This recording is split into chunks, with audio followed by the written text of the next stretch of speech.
अस्मद्गुरुभ्यो नमः। श्रीमते रामानुजाय नमः। श्रीकृष्णपरब्रह्मणे नमः। श्रीभूनीला समेत श्रीवेंकटेश्वरस्वामिने नमः। ఓం శ్రీ గోదారంగనాథాభ్యాం నమః. జై శ్రీమన్నారాయణ. ప్రియ భగవద్భక్త బంధువులారా, ఈరోజు 23వ పాసురం. ఈ పాసురంలో గోదాదేవి శ్రీకృష్ణ భగవాను యొక్క నడక సౌందర్యాన్ని చూడాలి అని కోరుతూ ఈ పాసురాన్ని అనుసంధానం చేస్తుంది. ఒకసారి పాసురాన్ని విందాం. మారిమలై ముషంగిల్ మన్నిక్కిడంగరుంగుం சீரிய சிங்கு மறைவித்து தீபிழித்து வேர்மேற் பங்க வெப்பாடும் பேருந்துதறி மூறி நிமிர்ந்து முறங்கி புறப்பட்டு போதர்மா போலே நீ பூவை பூவண்ணா உன் கோயில் நின்றிங்களே போந்தொருளி கோப்புடைய சீரிய சிங்காசனத்திருந்து யாம் வந்த காரியமாராய்ந்தருளேலோரெம்பாவாய்.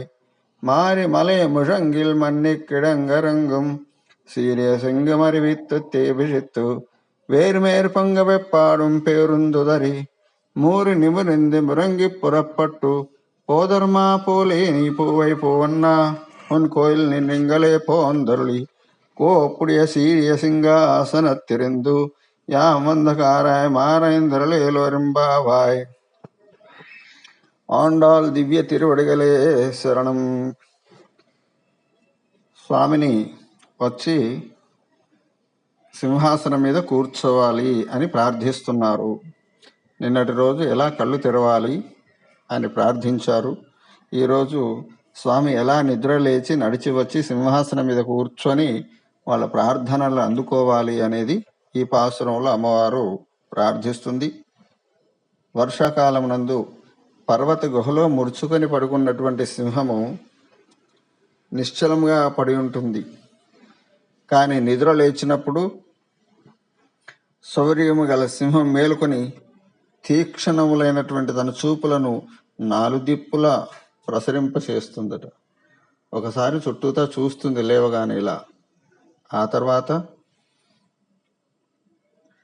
పరిమళము గల తన జూలు నిక్కబడువ అటు ఇటు దొర్లి లేచి ఒడలు దులుపుకొని మెల్లగా దేహమును సాగదీయును. మనం చిన్న చిన్న సింహాలంటే చూడలేం, కానీ పిల్లి లాంటి జంతువులు మనకు నిద్ర లేచినప్పుడు అవన్నీ ఒళ్ళు విరుచుకునేది మనం చూస్తూ ఉంటాం అన్నమాట. అలాగా ఒకేసారి గబుక్కున లేవకుండా మంచం మించి స్వామి ఇలా నువ్వు లేచి ఒకసారి చుట్టూ చూసి ఒళ్ళు విరిచాలి. ఆ తర్వాత ఒక్కసారిగా గర్జించి అడుగులు వేయిచు గుహము నుండి బయలుపడినట్లే ఆ సింహం ఏం చేస్తుంది, ఒళ్ళు విరుచుకోగానే ఒకసారి పెద్దగా గర్జిస్తుంది. అక్కడ ఉన్నటువంటి చుట్టూ ఉన్నటువంటి జంతువులన్నీ కూడా భయానికి పారిపోతాయి ఆ సింహ గర్జనతో. అలాగే నీ యొక్క మురళీనాదం, స్వామి ఏం గర్జించడు, మురళీనాదాన్ని చేస్తాడు. ఒకసారి మురళీరవాన్ని చేస్తే ఆ మురళీరవానికి మాలోని పాపాలు దోషాలు అన్నీ తొలగిపోయి నీ శరణాగతులమయ్యేటట్టు చేస్తుంది, నీ పట్ల మోహాన్ని కలిగిస్తుంది. అలాగా అతసీ పుష్పము పోలిన దేహకాంతి కలిగిన స్వామి, నీవు కూడా ఇటులనే మమ్మ అనుగ్రహించినట్లు నీ భవనము నుండి విచ్చేసి సుందరముగా అలంకరించబడినటువంటి జయశీలమైనటువంటి శ్రేష్టమైనటువంటి సింహాసనమును అలంకరించి మేము వచ్చిన కార్యమును పరిశీలించి మా కోరికను అనుగ్రహించుమా. చూడండి, పిల్లలైనా కూడా ఎంత చక్కగా ప్రార్థిస్తున్నారు. లేవగానే ఏదో సుప్రభాతం కాగానే మా కోరికలు విన్నవించుకుంటామని కాదు, నువ్వు చక్కగా కళ్ళు తెరవాలి. ఆ తర్వాత మెల్లగా లేచి రావాలి. వచ్చిన నువ్వు తీరికగా సింహాసనం మీద కూర్చోవాలి.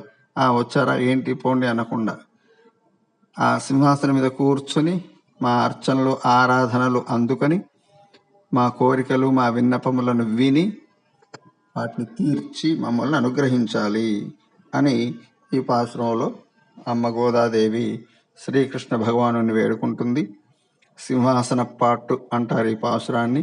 స్వామిని సింహాసనం మీద కూర్చోబెట్టి అలంకరించి ఆరాధించడం అనేది ఆనవాయితీగా వస్తుంది. ఓం అస్మద్గురుభ్యో నమః. శ్రీమతే రామానుజాయ నమః. శ్రీకృష్ణ పరబ్రహ్మణే నమః. జై శ్రీకృష్ణ. జై జై శ్రీకృష్ణ.